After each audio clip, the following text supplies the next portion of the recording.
അപ്പൊ കൂട്ടുകാരെ നമുക്കൊന്ന് കുറച്ച് കറണ്ട് അഫയേഴ്സ് പഠിച്ചാലോ? അപ്പൊ നമ്മൾ എക്സാംസിന് വളരെ ഇമ്പോർട്ടന്റ് ആയിട്ടുള്ള കറണ്ട് അഫയേഴ്സും ഏറ്റവും പ്രധാനപ്പെട്ടതും ചോദിക്കാൻ സാധ്യതയുള്ള കുറച്ച് കറണ്ട് അഫയേഴ്സ് നോക്കാൻ പോകുന്നത്. ഫസ്റ്റ് ക്വസ്റ്റ്യൻ ഇതാണ്.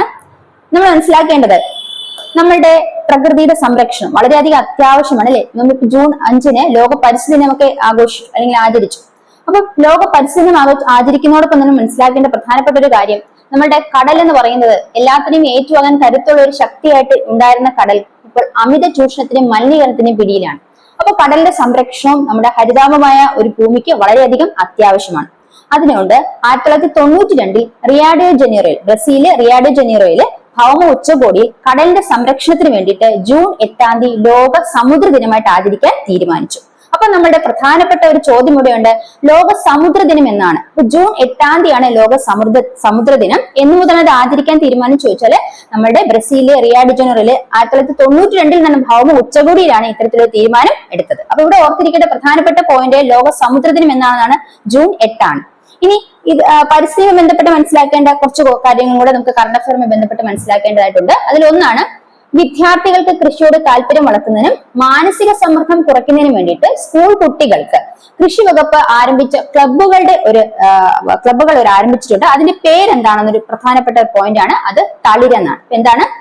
കൃഷിയിൽ താല്പര്യം വളർത്തുന്നതിനും മാനസിക സമ്മർദ്ദം കുറയ്ക്കുന്നതിനും വേണ്ടിയിട്ട് സ്കൂൾ കുട്ടികൾക്ക് കൃഷി വകുപ്പ് ആരംഭിച്ച ക്ലബ്ബുകളുടെ പേരാണ് തളിര്.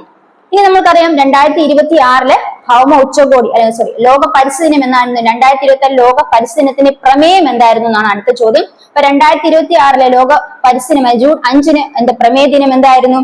ആ പ്രമേയം എന്തായിരുന്നു?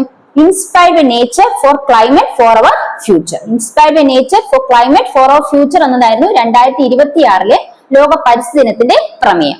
ഇനി അതുപോലെ തന്നെ ലോക പരിസ്ഥിതി ദിനത്തോടനുബന്ധിച്ച് സംസ്ഥാനത്തുടനീളം 1 കോടി തൈകൾ വെച്ച് പഠിപ്പിക്കാൻ പദ്ധതി നടപ്പിലാക്കിയ സംസ്ഥാനം ഏതാണെന്ന് ചോദിച്ചാൽ അത് ആസാമാണ്. എന്താണ്?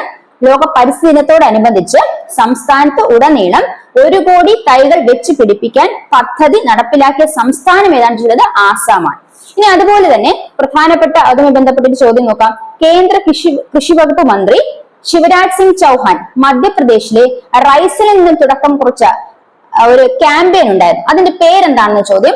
സുസ്ഥിര കൃഷി പ്രോത്സാഹിപ്പിക്കുന്നതിനും മണ്ണ് സംരക്ഷണത്തിനും വേണ്ടിയിട്ടാണ് ആ ക്യാമ്പയിൻ ആരംഭിച്ചത്. അപ്പം കേന്ദ്ര കൃഷി വകുപ്പ് മന്ത്രി ശിവരാജ് സിംഗ് ചൗഹാൻ മധ്യപ്രദേശിലെ റൈസനിൽ നിന്നും സുസ്ഥിര കൃഷി പ്രോത്സാഹിപ്പിക്കുന്നതിനും അതുപോലെ മണ്ണ് സംരക്ഷണത്തിനും വേണ്ടിയിട്ട് ആരംഭിച്ച ക്യാമ്പയിൻ ഏതാണെന്ന് ചോദിച്ചാൽ ഖേത് ബച്ചാവോ അഭിയാനാണ്. എന്താണ്? ഖേത് ബച്ചാവോ അഭിയാൻ. അപ്പൊ പ്രധാനപ്പെട്ട കുറച്ച് കറണ്ട് അഫയേഴ്സ് ഡിസ്കസ് ചെയ്ത് അപ്പൊ നിങ്ങൾക്ക് ഇത് കിട്ടിയെന്ന് വിശ്വസിക്കുന്നു.